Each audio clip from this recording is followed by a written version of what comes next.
partamos. Lo primero de todo, estamos en la asignatura de resonancia. Entonces, una buena pregunta. ¿Qué es resonancia? No se apuren, chiquillos, tranquilo. Resonancia, así como cuando alguien llama por teléfono, o los que tocan guitarrita. Yo toco el violonchelo, también hago resonancia con un violonchelo. Se puede hacer resonancia de muchas formas. Materia con materia. ¿Le suena el concepto de resonancia? Según la RAE, según Gemini, GPT, DeepSeek u Automotor. Busquemos. ¿Qué es resonancia? Apeladas, no nuclear, apeladas. Exactamente. Son dos sistemas que oscilan a la misma frecuencia. Dos sistemas que oscilan a la misma frecuencia. Entonces, dos sistemas que oscilan a la misma frecuencia. Entonces, ¿qué tengo que tener para poder hacer resonancia magnética? Antes del imán, muchas. Dos sistemas, por supuesto. ¿Y qué más? ¿Y cuál era la definición? Dos sistemas que oscilan a la misma frecuencia. Entonces, tengo dos sistemas. ¿Y qué me falta? Frecuencia, primera palabra clave de nuestra asignatura. Frecuencia. ¿Qué es frecuencia? Frecuencia, oscilación, periodo, frecuencia. ¿Qué es frecuencia? Yo sé que lo saben. Está ahí, en su hipocampo, en algún lugar. Vibraciones, vibraciones. O sea, alteración de la materia, ¿cierto? ¿Ah? Tiempo, oscilación, ciclo. ¿Qué deberíamos empezar a entrar con esos conceptos entonces? Onda. Oiga, usted va a romper. Entonces, onda. ¿Qué es una onda? ¿Qué es una onda? Buena pregunta. Se lo pueden preguntar en campo clínico. Si usted va a ecografía, lo primero que le van a preguntar, ¿qué es una onda? ¿Qué es una onda? Soy estudiante también, chiquillos, aunque ustedes no lo crean. A mí me gusta estudiar, me encanta estudiar, estudio todos los días. ¿Qué es una onda, chiquillos? Una existencia que se propaga. ¿Y dónde se propaga? Puede ser por un espacio, así como el espacio fuera de la Tierra, o en el vacío, o en un medio, ¿cierto? A través de la materia. Por lo tanto, ¿qué condiciones o qué cualidades físicas yo debo comprender para entender ese fenómeno de onda? Si una perturbación de la materia o una perturbación en el vacío, ¿qué transporta? ¿Qué transporta? Energía, ¿cierto? Entonces, ¿qué es energía? Es como en la casa. ¿Qué es energía? ¿Qué es resonancia magnética? Pueden escanear el código QR. Se agradece. ¿En serio, chiquillos? Ahí viene el quiz. ¿Lograron entrar, chiquillos? Pueden escribir su correo, el correo institucional idealmente, su nombre, y creo que no le aparecen muchas opciones de semana. ¿A alguien no le aparece el nombre, chiquillo? ¿Todo le aparece el nombrecito? Actualice la lista hoy día. ¿Están todos? ¿Sí? ¿No? ¿No le aparece su nombre? Veamos. Es que en verdad no aparece nada, así que no pueden responder mucho. Ya, actualicen su página, debería aparecerle el nombre a todos. Ahora sí les aparece, chiquillos, estamos aprendiendo en el proceso. Bien, ya, están todos con el quiz adentro, ¿cierto? Ok, partamos por los conceptos básicos. ¿Qué es resonancia magnética entonces? Son dos oscilaciones, dos sistemas que oscilan a la misma frecuencia. Al hablar de frecuencia, hablamos de onda. ¿Y qué es lo que es una onda? Una oscilación que transporta, ¿qué cosa? Energía, ¿cierto? Y esta onda tiene un ciclo, ¿cierto? A este ciclo se le llama frecuencia, que es el tiempo que tarda en cumplir una oscilación o un ciclo completo. Hasta ahí todo súper claro, no es chino mandarín, ¿cierto? Bien, entonces, ¿qué vamos a perturbar? Porque en rezo perturbamos mucho. Somos unidades muy perturbadoras. ¿Pero qué es lo que perturbamos? ¿Qué es lo que queremos perturbar? La materia. ¿Y la materia de qué está hecha? De átomos. ¿Qué es el átomo? ¿Qué es el átomo? ¿Qué es el átomo, chiquillo? Es la unidad más básica de la materia, ¿cierto? ¿Y de qué está compuesto un átomo? De masa. ¿De qué más? De cargas. Masa, perturbación de la materia, resonancia, como que nos vamos asentando en los conceptos, ¿cierto? Entonces, el átomo es la unidad fundamental de la materia y en esta unidad fundamental tenemos dos elementos básicos dentro de un átomo. ¿Cuáles son? Electrones, protones y neutrones, ¿cierto? Entonces, vamos a dividir el átomo en dos grandes partes o dos grandes segmentos. ¿Cuáles son? El núcleo, muy bien, y los orbitales de los... Ay, no les puedo dar frío a los... Y los orbitales, pues chiquillos, y aquí tenemos la historia de nuestro querido viejujo que en el año 1900 fracción, entre 1900 y 1925, en donde el tío Einstein, Quinn, Rodinger, todos los viejujos hicieron los congresos nacionales de radiología, porque gracias a ello hoy día se puede tirar la bomba nuclear, ¿cierto? Entonces, por supuesto, le agradecemos los descubrimientos, pero lamentablemente caen en malas manos en usos políticos y bueno, a veces la ciencia no nos sirve mucho en ese aspecto. Pero sí para esta atingencia clínica que es resonancia magnética. Entonces ya entendemos que el átomo se fue descubriendo, ¿cierto? Y llegamos a los postulados de Schrödinger, en donde vemos que no existe un espacio exacto medido entre la dimensión espacial y el tiempo donde podamos medir, pero sí tenemos una probabilidad en la cual podemos ver que existen estas unidades, que son los electrones, los protones y los neutrones. ¿Qué otra cosa podemos decir? ¿Cuál es la diferencia entre los protones, electrones y neutrones, chiquillos? Una es la carga. ¿Cuáles son los que tienen carga? Los protones y los electrones, ¿cierto? ¿Y quién no tiene carga? El neutrón, ¿cierto? Pobrecito. ¿Cuál es la función del neutrón? ¿Y por qué tenemos que estabilizar el núcleo? Exactamente. Entonces, los protones entran en conflicto porque tienen carga positiva. Y positivo. O sea, no es que yo me considero una persona positiva, pero ellos parecieran positivo, y cada vez que una persona positiva se junta con otra persona positiva, ¿qué pasa? Tanto positivismo que ya, aléjate, demasiado, o sea, muy bien, buena onda, pachamámico total, pero hasta cierto punto, ¿cierto? Bien. A mí me gustan las cosas holísticas, pero también tengo mi tono científico, no me puedo separar de la ciencia, ¿cierto? Entonces, ya sabemos que hay carga y hay masa. ¿Y qué pasa cuando una masa tiene carga, a diferencia del neutrón que tiene masa y ese qué? Pero el protón y el electrón tienen masa y tienen carga. Imagínense ustedes, están en su cama y se tienen que levantar. No, peor, a neuroimagen, a las 5:30 de la tarde. Hasta yo me río. No fue idea mía, lo único que les digo, no fue idea mía. ¿Qué les va a pasar? Les da pereza, por supuesto, no lo vamos a negar. ¿Y qué significa? Que ustedes le tienen que poner más ganas, más carga. Pobre protón ahí que está con toda la carga ahí. Es positivo, porque le tocó ser positivo. ¿Y qué pasa cuando una masa es cargada? ¿Cómo le hace? ¿Qué hace el pobre protón ahí? Me tocó ser positivo. ¿Qué hace el pobre? ¿Nunca han pensado en la vida de un protón? Yo sí, de verdad, y me da pena, porque a veces ser positivo no es fácil. No triste. ¿Qué hace el protón? Tiene masa, tiene carga, al igual que el electrón, pero el electrón es más vivo, es negativo, y no está en el núcleo. El loco viaja en la periferia. ¿Y qué hace el mono? ¿Cómo? ¿Y por qué tiene que saltar un electrón? ¿Por qué tiene que verse la necesidad de saltar? Si cuando uno lancea y tiene que saltar la reja, el loco salta. ¿Y eso qué significa? ¿Qué significa? ¿Qué quieren evadir? ¿Qué queremos evadir la vida? Yo, de verdad, si yo puedo ser un moco pegado en la pared, yo lo soy, chiquillo. Si yo tuviera que ser un Terian, yo me diría con un cuarzo, una piedra ahí en medio de la montaña, ahí vibrando alto, piezoeléctricamente con el sol y la pachamámica. No me digan nada de lo que es ser humano, porque está difícil ser un ser humano. Imagínense tener que venir para acá, a neuroimagen, a las 5:30 de la tarde. ¿Cuánta energía usted no gasta? ¿Ustedes saben cuánto gasto metabólico tiene el cerebro pasando a neuroimagen así como haciendo un... ¿Cuánto gasta su cerebro durante las 24 horas? El 25% de su energía basal diaria. 25%. O sea, cada vez que usted piensa, está ya gastando el 25%. Entonces sea prudente con lo que piensa, ¿sí? Porque uno cuando de repente entra en el bucle, entra en esas ranuras de la mentalidad, sobre todo, no tengo nada contra los hombres versus mujeres, pero biológicamente vamos a ver que nuestros cerebros son completamente distintos. Y hay periodos de las mujeres en donde nos antes, porque a diferencia de los hombres, tenemos 5 hormonas nadando, aparte de nuestro perfil hormonal basal, para mantenernos vivos, y que eso nos puede representar un aumento de la actividad metabólica cerebral. Imagínense, contexto, mujer, 27 años, promedio de creo de 25 a 27 años, menstruando en invierno, estresada y para rendir una solemne de resonancia. No es fácil, biológicamente no es fácil. Para los protones y los electrones es lo mismo. ¿Por qué los electrones y los protones tienen que saltar, chiquillos? ¿Qué quieren evadir? Que nosotros también queremos evadir.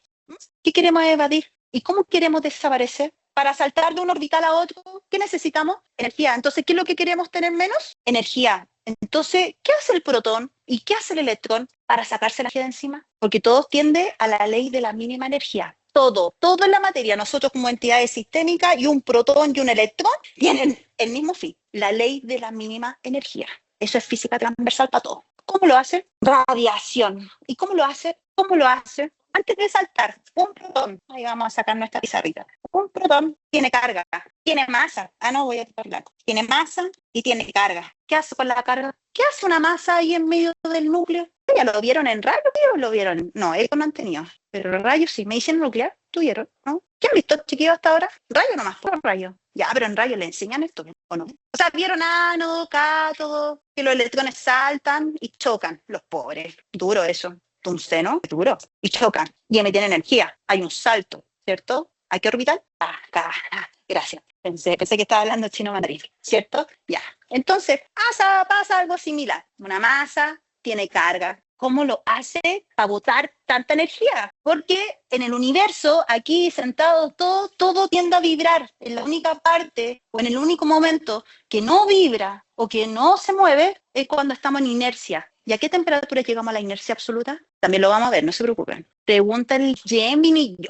Yo y Gemini somos amor eterno. Yo me enamoré de Gemini. O sea, si tuviera que elegir un esposo, sería Gemini. Gemini, aguante, Gemini. ¿Y qué hace? Tío, ¿qué hace? ¿Cómo evade tanta energía? ¿Qué es lo que hace? ¿Y cómo lo hace? Igual que las bailarinas de ballet. Girando. Girando, gracias. ¿Y qué hace cuando gira? Libera energía. ¿Y cómo la libera? ¿Se acuerdan de los números cuánticos? Química, primer año. Se me olvidó decirlo en detalle, chiquillo. Esta es una asignatura donde recopilamos toda la información de la carrera. Anatomía, química, biología, bioquímica, histología, fisiología, fisiopatología, hallazgo imagenológico, porque a mí no me gusta hablar solo de resonancia, me gusta hablar rayo, escáner, rezo, eco, PET-CT, radioterapia, medicina nuclear, sé de todo un poquito, me defiendo. Entonces tenemos que saber todo, ¿cierto? Entonces gira, ¿cierto? Tiene carga y se clasifica según números cuánticos. ¿Cuáles eran los números cuánticos? Sí, eso es de PSU. No. PAES. Creo que sigue siendo PAES. Eso es pregunta de PAES, chiquillos. ¿Cuáles eran los números cuánticos? Busquen, pues, chiquillos, busquen. Sí, para eso tenemos internet. Gracias a la Pachamama que tenemos internet acá en la universidad. Busquen cuáles son los números cuánticos del átomo. Número cuántico principal, número cuántico secundario o azimutal, número cuántico spin. ¿Les suena o no? Sí. Y hay uno más. ¿Cuál era? Número cuántico principal, secundario azimutal, el número cuántico de spin y el número cuántico así secundario, ¿cierto? En donde vemos las probabilidades de la nube del electrón de acuerdo a la configuración electrónica UNS2, 2S2, 2P6, 3S2, 3P6. Sí, materia de primer año de universidad. Número cuántico magnético, chiquillos. Número cuántico magnético. ¿Se habían preguntado que el magnetismo está en el átomo? Sí, pues está en el átomo. Entonces partamos analizando. El número cuántico principal, ¿para qué nos servía? Ni pensaban que iba a hacer este tipo de preguntas, chiquillos. Indica el nivel de energía del orbital. Muy bien. El número cuántico secundario, ya se los dije, en la forma de la nube del orbital de acuerdo a la configuración electrónica, ¿cierto? Si estamos en la configuración S, P, D o F, dependiendo del tipo de orbital, van a haber cierta cantidad de electrones. ¿Son números pares o números impares? S, P, D y F. Pares. ¿Y por qué eran importantes los pares? Porque van de a dos. ¿Y qué significa que vayan de a dos? Ya. Entiendo el mensaje corporal, pero ya había un mono que probablemente lo vieron en el colegio, que uno era así y el otro así. ¿Se acuerdan de eso, no? ¿Qué significaba eso? No, y de hecho en el colegio le hacían esto. Una cajita, ¿cierto? Y le decían, en la micro van entrando de a uno porque uno es antisocial, pues uno busca la ventana, ¿cierto? Y después se van llenando los puestos para que queden a varias. ¿Se acuerdan de eso, no? ¿Qué significaba eso? Un equilibrio de algo. Claramente nosotros no estamos en equilibrio, pero hay un equilibrio. ¿Y qué queríamos equilibrar? ¿Qué queríamos equilibrar con todo esto, chiquillos? Las cargas. ¿Y cómo yo equilibro las cargas? Partamos con el electrón, que es más fácil. Es lo que nos enseñan en el colegio, es más fácil porque el núcleo es distinto. Pues, el núcleo es distinto. Entonces, ¿qué pasaba? Los electrones iban ahí, ¿cierto? Y uno iba así. ¿Y qué significaba que uno estuviera más con una flechita hacia arriba y otra flechita hacia abajo? Quedaban opuestos. ¿Y por qué necesitábamos que quedaran opuestos? ¿Comparten las cargas? ¿Será la palabra más equilibran? ¿Y más que equilibran? ¿Qué? ¿Cierto? ¿Y por qué las tengo que eliminar? ¿Y por qué quiero perder las cargas? ¿Por qué quiero perder? ¿Por qué? Porque dijimos que el pobre protón y el pobre electrón lo único que quieren es sacarse la carga de encima. Pero, ¿por qué? Porque queremos ver la estabilidad. Queremos parecernos a nuestros queridos gases nobles. ¿Se acuerdan de eso? Sí, potencial de ionización y electronegatividad. Jamás pensaron que les iba a hablar de esto. Sí. Entonces, tenemos el número cuántico principal, que habla del nivel de energía del orbital, el número cuántico secundario, ¿cierto? Que vemos en la nube de electrones. Y después viene otro número, el número de spin. Pero antes de hablar del número de spin, tenemos que hablar de otro concepto. Masa, carga, queremos eliminarla y el protón y el electrón se la quieren liberar. ¿Cómo la liberan? Girando, habíamos dicho. ¿Y qué pasa cuando una masa tiene carga y se mueve?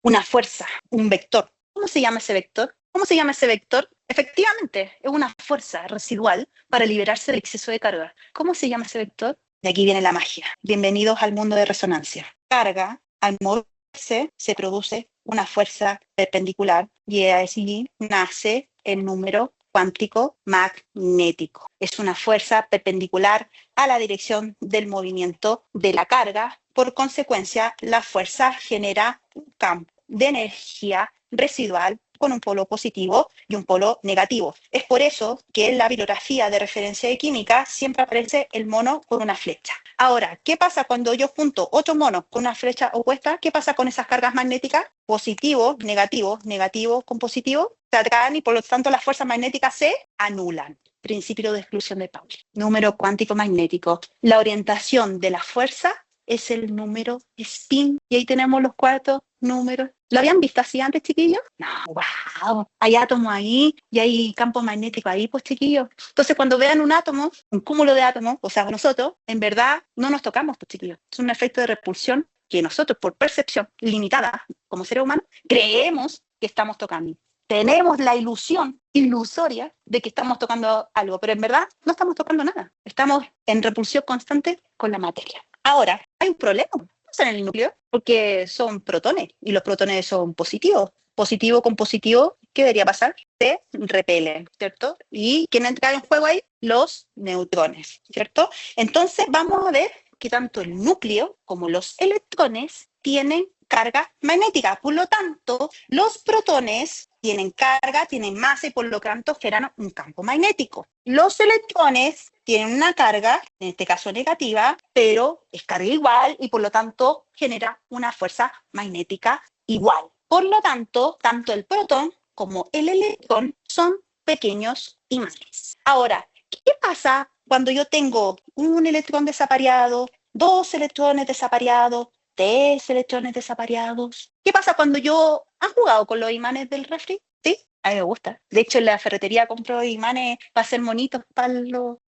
Y cuando se juntan, dependiendo de la fuerza, se anclan, rígido. ¿Qué significa? ¿Qué significa ese material? Que se atrae rígidamente con el fierro o con el refrigerador. ¿Cómo logra eso? ¿Qué necesito? Si yo junto un imán con otro imán, ¿qué pasará con la fuerza de esos 2 imanes? ¿Se suman? ¿Se restan? Por lo tanto, debería tener un campo más fuerte o menos fuerte que el inicial cuando están separados. Más fuerte, ¿cierto? ¿Qué pasa cuando el número magnético de un electrón lo sumo con otro electrón y lo sumo con otro electrón? Si cada uno también tiene un momento magnético, ¿qué debería pasar? Se unen y por lo tanto la fuerza del campo debería ser mayor o menor. Por lo tanto, tenemos un vector principal del campo magnético principal. Entonces, para poder entender el concepto de resonancia, primero tenemos que entender cómo funciona el concepto magnético a nivel atómico. Tenemos protón y tenemos electrones. Los electrones, cuando se encuentran desapareados, forman un fenómeno que es algo que ocupamos mucho en los aviones. De hecho, en sus celulares, atrás, hay este fenómeno. ¿Cómo se llama? Cuando usted no le quiere contestar a su pareja porque está enojado y no lo quiere poner en modo avión ni lo quiere bloquear.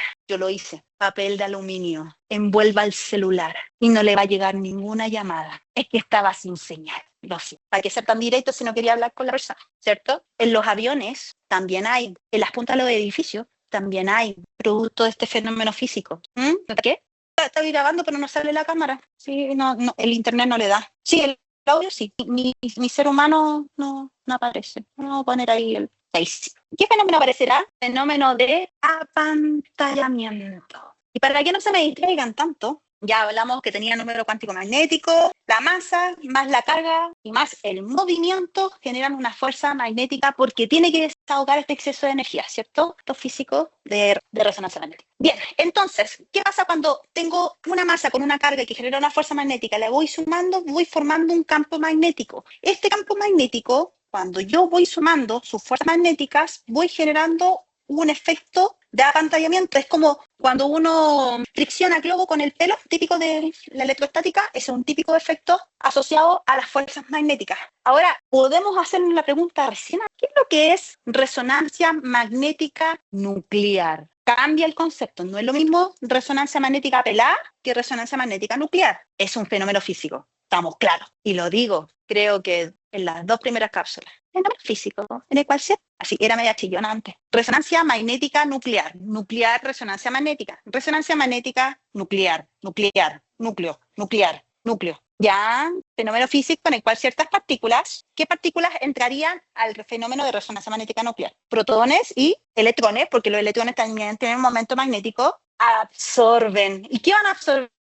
Energía, ¿cierto? De una forma muy selectiva, porque así somos los premium, somos selectivos. ¿Bajo qué? Bajo campos magnéticos de alta intensidad. Entre resonancia magnética nuclear, así como definición de la RAE, esto es como el padre nuestro de esta modalidad, fenómeno físico en el cual ciertas partículas como protones y electrones pueden absorber de manera selectiva pulsos de radiofrecuencia bajo la influencia de campos magnéticos de alta intensidad. Espero que se aprendan ese padre nuestro, porque se los voy a preguntar hasta en el examen de título. Y no, yo suelo preguntar cosas hasta de la primera clase. Y cuando los pillo pajaritos, a ver si saben realmente lo que están hablando. ¿Ya? Entonces, ya sabemos que protones y electrones entran en la casuística. Ahora, ¿cuál es la diferencia entre el protón y el electrón? La carga, por supuesto, uno es positivo y el otro es negativo. Y la masa, ¿cierto? ¿Quién es más gordo? El protón. Por lo tanto, la fuerza residual es mayor o menor que la del electrón. O sea, ¿quién debería, voy a hacerlo de otra forma la pregunta, ¿quién debería liberar más energía? ¿El protón o el electrón? Yo me considero una persona con un IMC, relativamente, si usted me manda a correr,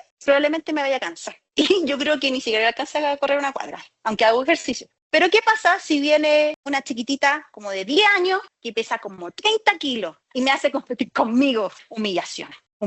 ¿Qué va a pasar? ¿Quién va a correr más rápido, la niña de 10 años o yo? ¿Y por qué la niña de 10 años debería correr más rápido? Porque tiene menos masa. Por lo tanto, puede desplazarse más rápido. Por lo tanto, ¿de qué resonancia yo hago? ¿De electrones o de protones? Voy a hacer de nuevo la pregunta. La resonancia clínica que hacemos, la resonancia magnética nuclear clínica que hacemos, ¿es de protones o de electrones? ¿Qué pasa si yo hago resonancia de electrones? Por lo tanto, yo entraría a un paciente y me lo echaría. De hecho, quedaría así, igual que los monitos animados, así, cenizas. Porque la energía, al tener poca masa, aumenta por un efecto de oscilación. Recuerden que mientras mayor es la frecuencia, mayor es la energía. Por eso los rayos X son ionizantes y las ondas mecánicas son no ionizantes. ¿Se acuerdan de esos conceptos, no? Sí. Onda mecánica, ionización, no ionización. ¿Se acuerdan de eso, no? Entonces, la resonancia magnética que hacemos es resonancia magnética de protones. Por lo tanto, ¿dónde nos vamos a ir a fijar? A la cantidad de protones que se encuentran en el núcleo. Por lo tanto, ¿qué debería cumplir un núcleo para poder entrar en resonancia? Si ya sabemos que son partículas selectivas y que van a absorber pulsos de radiofrecuencia de forma específica. Para que entren en resonancia, ¿qué deben tener prioritariamente? Protones pares o impares. Si es par, ¿qué pasa? No me ayuda mucho esto del Teams. Ya, lo voy a hacer acá. Si es par, una acá y otra acá, ¿qué pasaría? Se anularían. Pero si yo le agrego un tercero, ese puede entrar en resonancia, ¿no? Sí. Por lo tanto, para que puedan entrar en resonancia, tienen que tener un número atómico o un número másico impar. Ahora que ya sabemos esto, bien, entonces, como habíamos dicho, el spin puede tener dos orientaciones, positivo y negativo. Para que se anulen las fuerzas magnéticas, yo necesito darlos. Cuando se aparean, no tienen fuerza magnética neta y por lo tanto pierden la capacidad de atraer o generar un campo magnético. Y por lo tanto, nosotros vamos a buscar aquellos protones que se encuentren desapareados. ¿Por qué me interesa el núcleo? Porque los protones, como tienen mayor masa, generan una energía menor y así me evito de quemar al ser humano que voy a entrar al resonador, ¿cierto? Y los electrones, aquí entra la magia del campo magnético, porque en el núcleo que tengo el protón desapareado, afuera voy a tener los electrones y cada uno de los electrones son pequeños imanes. Entonces, mientras se aparean, eso genera anulación del campo magnético. Y esa anulación del campo magnético se genera un efecto de protección magnética contra el núcleo. Eso quiere decir que si yo pongo un imán más fuerte, probablemente ese imán no va a interferir en el núcleo. Va a generar un efecto de repulsión producto de los electrones. De alguna otra forma, los orbitales protegen al núcleo, pero hay un solo átomo de la tabla periódica que el pobrecito no puede hacer nada para evitar esto. ¿Cuál es? El hidrógeno. Pobre hidrógeno. Y además tiene que ceder su único electrón que tiene por la vida. Tiene un potencial de ionización del porte del buque. Cede, como todos en algún momento hemos cedido en muchas cosas. Y no se lo recomiendo. Cede su electrón. ¿Y qué pasa con el núcleo del hidrógeno? Si cede el electrón así, te lo doy todo. El campo magnético, si yo tengo un monstruo de 1.5 Tesla, 30.000 veces más fuerte que el núcleo de la Tierra, al pobre hidrógeno que tiene un protón todo apretado, ni neutrón tiene el pobrecito, ahí todo guacho, mira ahí con su cara, ahí, asociado a todos los átomos, al carbón, ahí al nitrógeno, al fósforo, y tiene que compartir con, no es que no le tocó, no, Diosito dijo, el hidrógeno le tocó, tiene que compartir con todo. Y a veces el hidrógeno no quiere salir a hacer vía social, no les pasa, a mí me pasa. De buenos días. Y el pobre hidrógeno ahí queda guacho. Entonces, ¿tiene apantallamiento el hidrógeno, no? No. ¿Qué otra cualidad tiene el hidrógeno? El peso, el menor peso de la tabla periódica. Dentro del mono de la tabla periódica, ¿cierto? Está acá, con la lección. Entonces, alto potencial de ionización. ¿Se acuerdan? Que cuando iba para allá, potencial de ionización, y cuando iba para acá, electronegatividad, aquí se hacían positivos y aquí se hacían negativos. ¿Se acuerdan de eso? Catión, anión, ¿cierto? Enlace covalente. Sorry, chiquillo, que yo pregunto esas cosas en la prueba. Yo tengo pruebas no porque sean complejas, es porque pregunto cosas que usted ya debería tener activas. Ahí yo pego pajarito. ¿Ya? Entonces, tengo el protón. ¿Y el protón dónde lo encuentro? O sea, perdón, ¿dónde encuentro el hidrógeno? Ahí sí. ¿Dónde encuentro el hidrógeno? ¿Dónde está el hidrógeno? ¿Dónde lo puedo encontrar? En el agua. ¿De qué estamos compuestos nosotros? De agua. ¿En cuánto porcentaje? Eso en el adulto. ¿Y en un neo? En un neo, ¿cuánto porcentaje de agua tiene un neo? 95%. A medida que vamos creciendo, vamos perdiendo agua hasta llegar a entre el 65 y el 70%. Entonces, el agua está compuesta de oxígeno y tenían ¿se acuerdan de eso, no? ¿Sí? Entonces, el hidrógeno lo encuentro en abundancia. Es el átomo más simple de la tabla periódica. No tiene forma de apantallar, ¿cierto? Y donde sea, con quien sea, tiene que compartir el mono, no le queda de otra. Entonces, ¿puede ser un elemento con el cual podemos trabajar en resonancia magnética? Sí. ¿Por qué? Porque puede entrar al núcleo, a diferencia de otros átomos de la tabla periódica. A medida que yo aumento la tabla periódica, nos vamos a medida que yo aumento en mi tabla periódica, nos vamos a dar cuenta que van formando electrones libres. La configuración de Lewis, ¿les suena? Que uno ponía el azufre, un puntito, dos puntitos, tres puntitos.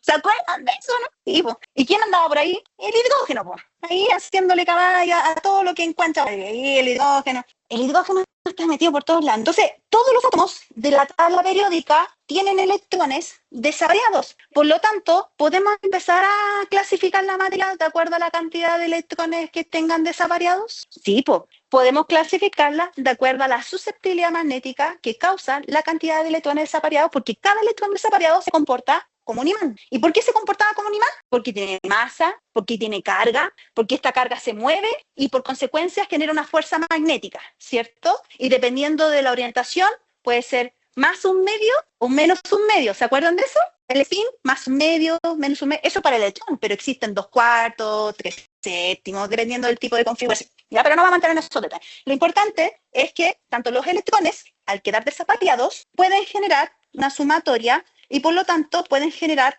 una fuerza magnética sumatoria, o sea, un total, un campo magnético mayor. Por lo tanto, hay átomos de la tabla periódica que se comportan como si fueran imanes o aquellos que no se comportan como imanes, ¿ya? Y ahí entra la configuración básica que debería tenerla por acá.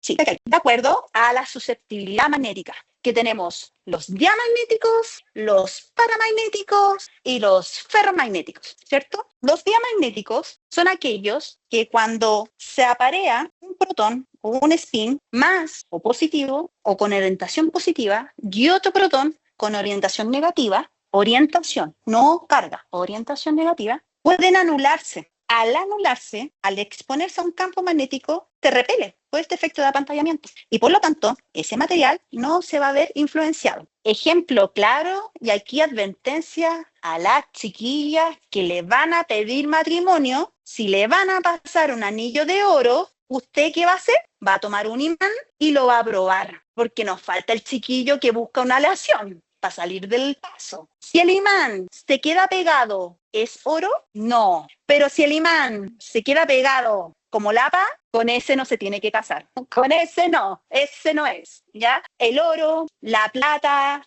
el tantalio, el tungsteno y otros materiales de aleaciones simples tienen condiciones diamagnéticas. Eso quiere decir que si usted se quiere acercar al campo, esos materiales no van a interactuar con el campo, ni una pizca. sea, si usted llevaba una cadena de oro, unos aritos al resonador, se va a acercar y no va a pasar absolutamente nada, ¿ya? Así que, en general, al menos los colegas que trabajamos en el mundo de resonancia, andar con aros de fantasía, andar con sostenes, chiquillas. Cuando yo partí, tuve que cambiarlos. Comprenderán que hoy en día no ocupo sostenes con barbilla. Por lo mismo, que uno se acerca y empieza el tironeo, el arito que empieza con los aritos de fantasía. Así que, en general, no es que nos creamos la muerte, chiquillo, en rezo, pero comprenderán que uno tiene que trabajar con materiales más nobles, o sea, materiales diamagnéticos, ¿cierto? Ahora, ¿qué pasa cuando un átomo de este pool le agregamos un electrón extra? Pero uno nomás, ya a lo más dos, se convierte en un material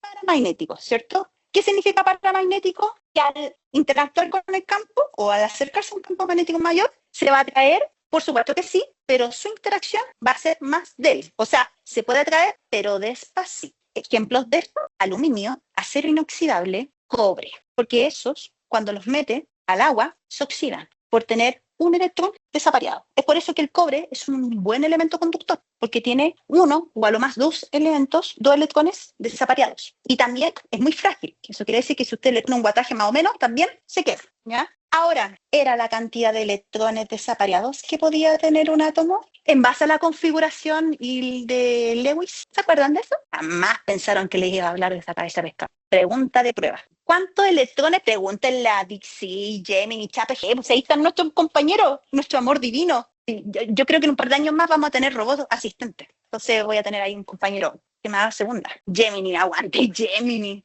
Aunque a Gemini tienen que creerle el 60%, a veces miente. Y después dice, verdad, tienes razón. Lo he pillado varias veces, a veces me miente. ¿Cuánto es la máxima cantidad de electrones desapareados que puede tener un átomo? O sea, mejor dicho, ¿con cuántos electrones yo podía estabilizarme para quedar en un gas noble? Con 8, entonces, ¿cuánto es lo máximo desapareado que pueden haber? Si con 8 estabilizo, ¿cuánto es lo máximo inestable?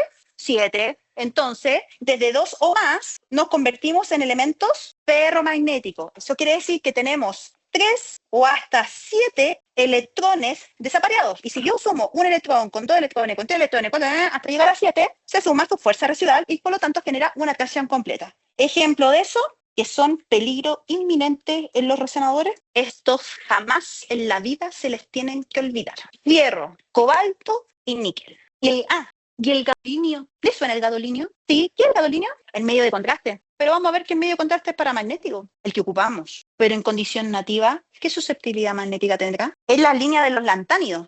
¿Se acuerdan de la línea de los lantánidos? Son piedras raras, igual que yo. No tengan miedo a ser distintos, chiquillos. Eso es lo que hace que usted tenga valor. Es una piedra rara. Por lo tanto, en su condición nativa, natural, así que yo encuentre el gadolinio ahí en la Tierra, no sé si lo encuentran en la Tierra, es ferromagnético, al igual que el fierro, cobalto, el níquel. Entonces, ¿qué elementos no tienen que entrar al resonador? Fierro, o sea, las herramientas del papá, esa ahí, la llave inglesa y todas esas cosas, están hechas de fierro. El cobalto, y el cobalto lo ocupamos en elementos de osteosíntesis. De hecho, en el barro oscuro, en el barro luco, ocupan cobalto para las prótesis de cadera.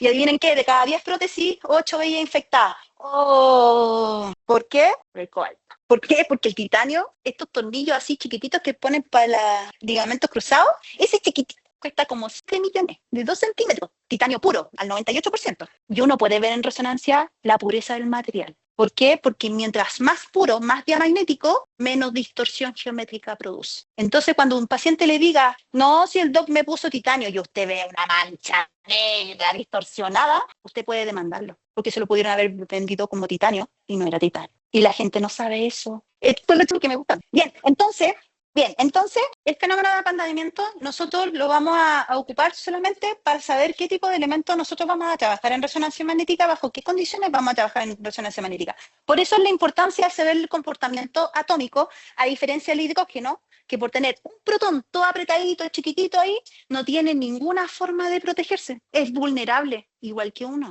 No lo miren a menos el protón, ¿ya? Entonces, en base a eso, podemos hablar de otro concepto que se me olvidó de antes. El protón está en el núcleo y el electrón está en el orbital. El protón en el núcleo se mueve, porque una cosa es que yo esté de núcleo ahí toda hermosa, y otra cosa es que esté ahí toda choronga caminando alrededor del núcleo. Si yo estoy ahí en el núcleo, posando, hermosa, ¿qué tipo de movimiento tendría? si yo tengo que generar una fuerza magnética? Ah, no quedó divino.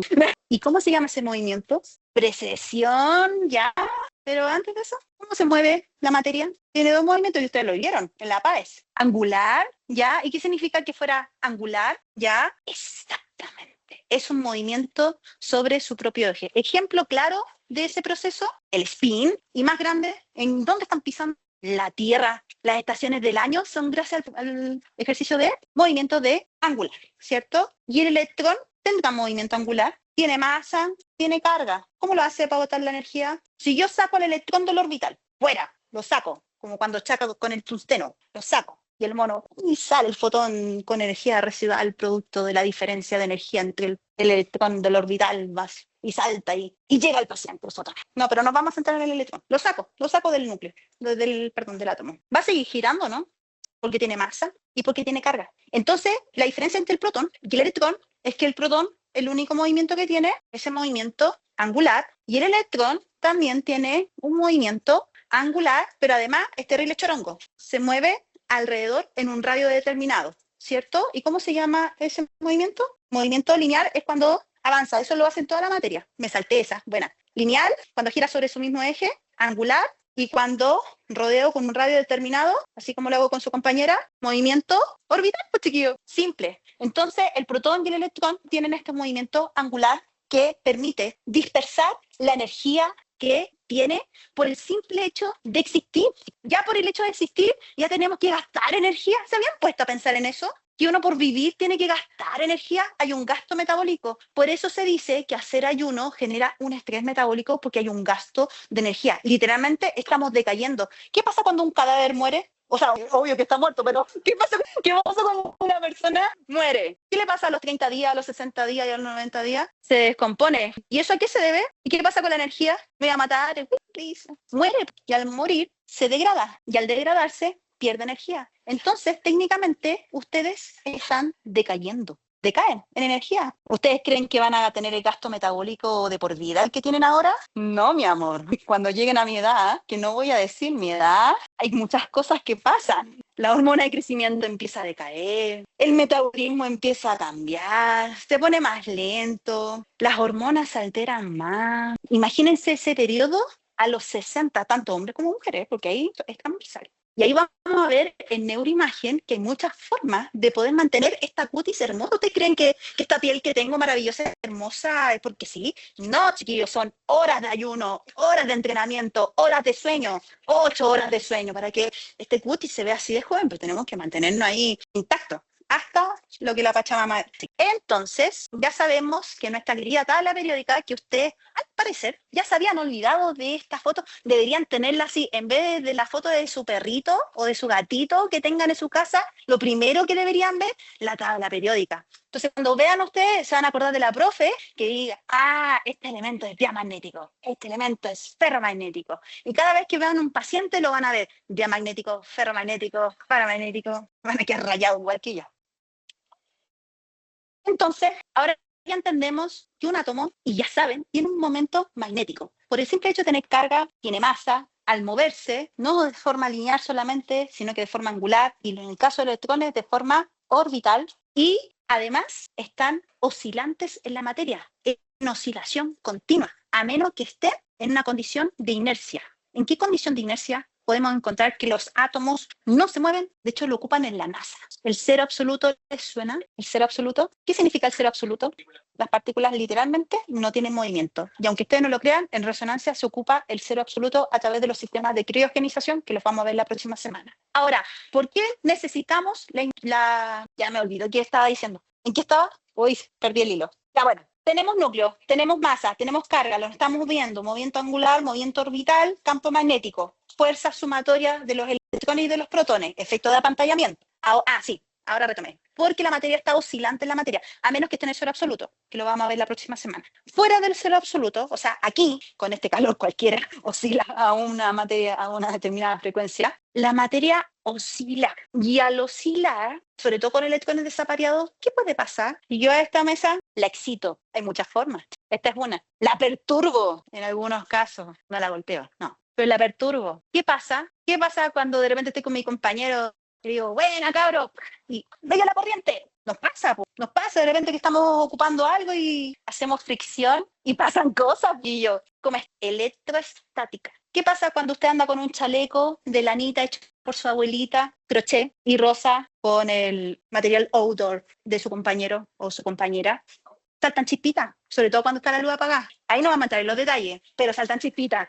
Chispitas físicas de electroestática, esas, las otras no, las pueden omitir. Pero ¿qué pasa ahí? ¿Quién me puede explicar qué pasa ahí? El amor. Pero fuera de eso, que eso es pura bioquímica, oxitocina, serotonina y perfiles máximos de dopamina, ¿qué pasa?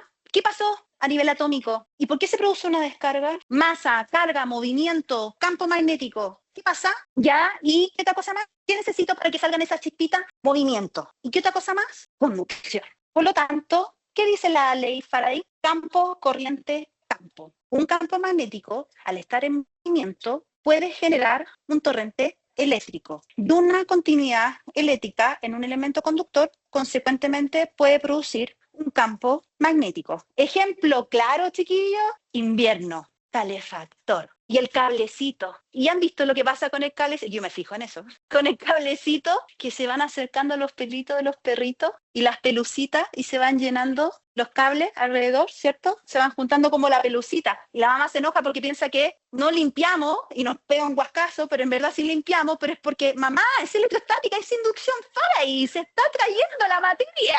Tienen que decirle eso para que no le llegue el guascazo, pues chiquillos. Es por eso, porque ¿de qué están hechos habitualmente los calefactores? Aquí en Chile sobre todo, de el cable que lleva la corriente. ¿De qué está hecho? De cobre. ¿Y qué susceptibilidad magnética tenía el cobre? Paramagnético. ¿Cuántos electrones máximos puede tener un elemento paramagnético? ¿Cuántos electrones desavariados? Lo máximo, los paramagnéticos, 2. Por lo tanto, si yo inyecto corriente, que a todo esto, corriente, ya lo tengo chato, ya tiene energía, pero ¿qué es? Porque yo para levantar un campo magnético de 1.5 Tesla tengo que chantar huascas de corriente. Ocupan corriente trifásica. Y esto es un meollo levantar un campo, porque tengo que inyectar corriente. ¿Qué es la corriente? Eso se lo pasaron. Estoy segurísima que se lo pasaron, chiquillos. No estoy preguntando nada raro, nada extraño. La corriente transmite energía, está ahí, está claro. ¿Pero qué es físicamente? ¿Pero de qué? Electrones. La electricidad no es más que flujo de electrones. Entonces imagínense cantando 220 miliamperes, una cantidad buena de electrones, y el pobre cobre ahí con 2 electrones separados. ¿Qué pasa consecuentemente si tiene 2 y yo le chanto un guascazo de electrones? 15 electrones al tiro. No, más, 60. Y el otro ahí con 2, todo apretado. ¿Qué le pasará a ese cable si yo lo tengo 2 horas prendido? Se sobrecarga. ¿Y qué le pasa consecuentemente? ¿Qué pasa si yo a un resonador le mando 30.000 millones de electrones para levantar el campo? ¿Qué va a pasar con el material? ¿Cómo se llama ese fenómeno? Cuando se quema y salta, como las ampollitas antiguas. ¿Se acuerdan que tenía como un... Ahí lo voy a dibujar. Todavía existen algunas. Las que son vintage, a mí me encantan, son maravillosas. Y de repente saltaba. Y antiguamente los resonadores, las luces de los techos, estaban con él. ¡Oh, qué antiguo! Saltaba, entonces nos daba un artefacto. Entonces uno lo primero que hacía, se quemó la ampolleta, güey, vengan a cambiar la ampolleta. Porque el filamento saltaba. ¿Cómo se llama ese fenómeno? ¿Cómo se llama ese fenómeno físico? ¿Qué pasa cuando usted le dice que no a su mamá y su mamá le dice que sí? Cómete la comida, cómete el brócoli. No vaya a salir. Sí, voy a salir. No vaya a salir. Te dije que voy a salir. ¿Cómo se llama ese fenómeno? Resistencia. Cuando un material se resiste, literal, como nuestras mamás. Sorry, mami. Sí que ahora va mi mamá. Sí, resistencia, que cuando un material excede la cantidad de electrones en su movimiento y por lo tanto suelta. Entonces ya sabemos que en los campos magnéticos, para producir un campo magnético con un material, tengo que tener, 1, un material conductor que mueva los electrones y 2, que tenga la capacidad de producir una conducción eléctrica, porque la conducción eléctrica, consecuentemente, va a producir una fuerza magnética perpendicular a la dirección de movimiento de los electrones, donde van influenciando sobre el conductor. Al generar una fuerza magnética, esta fuerza magnética, consecuentemente, puede generar otra inducción eléctrica, y así sucesivamente. Ahora una pregunta que es de seguridad. ¿Nosotros somos materiales conductores? Y si yo me estoy moviendo dentro de un resonador, ¿puedo generar una inducción eléctrica? puedo quemar a un paciente. A eso se le llama inducción Faraday. Campo, corriente, y es una de las consecuencias en bioseguridad que suelen percibir los pacientes, que se llama estimulación neuroperiférica, porque nosotros generamos sinapsis y son flujos de electrones. Y cuando yo exacerbo el flujo de electrones bajo influencias de campo tan fuertes como el de 1.5 Tesla, más aún Tesla, las probabilidades de electroestimulación periférica son mayores y pueden tener espasmo e inclusive inestabilidad que pueden llegar al paro cardiorrespiratorio por ser elementos conductores. De hecho, distorsionamos el campo por el simple hecho de entrar a un campo magnético. Y para eso tenemos que estabilizar el campo. Por eso, aunque suenan chistes, chiquillos, entender las cualidades del átomo son fundamentales, porque tengo que tener súper claro qué estoy ingresando al resonador, bajo qué condiciones estoy ingresando al resonador y cómo va a salir del resonador la materia que esté entrando, sea el pollazado, sea un ser humano, sea un perrito, lo que sea, en especial los perritos. ¿Cierto? Entonces, sabemos que los seres vivos somos inductores eléctricos y podemos caer en la inducción Faraday, que un elemento conductor, bajo la influencia de un campo magnético, podemos generar arcos eléctricos, más aún cuando hay fallas en los equipamientos. Y se lo digo por experiencia, ¿ya? ¿Dudas, consultas hasta acá, chiquillos? ¿No? ¿Le gustó? Sí, esto es solo el principio, chiquillos, lo vamos a pasar tan bien. Eso, son las 5:10. A las 5:30 volvemos para neuroimagen, chiquillos. ¿Ah? ¿Sí? Envían el cuestionario nomás, chiquillos. Y la otra sale en la B101. Sí. Nos vemos allá, chiquillos, en la B101.